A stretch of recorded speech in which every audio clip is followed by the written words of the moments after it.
আমি বলি, একটা বিষয় খুবই দুর্ভাগ্যজনক, এর মধ্যে যারা ঠিক মতো পাস করেছে তাদের নামও তো আছে।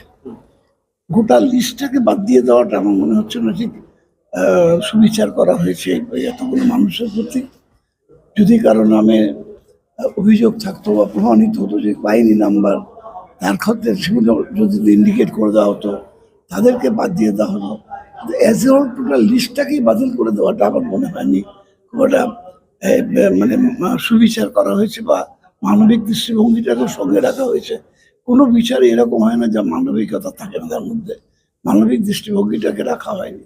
শুভেন্দু তিনি বলছেন যে সুপার নিউমারিক পোস্ট ক্রিয়েশনের সময় সেই যে ক্যাবিনেট মিটিং, সেই ক্যাবিনেট মিটিং এ যারা যারা অংশীদার ছিলেন তাদের সকলকেও সিবিআই জিজ্ঞাসাবাদ করতে হবে, তার কারণ কোর্টের নির্দেশ অনুযায়ী ইডিওটিক স্টেটমেন্ট। ক্যাবিনেট মিটিং আর সুপার নিউমারিক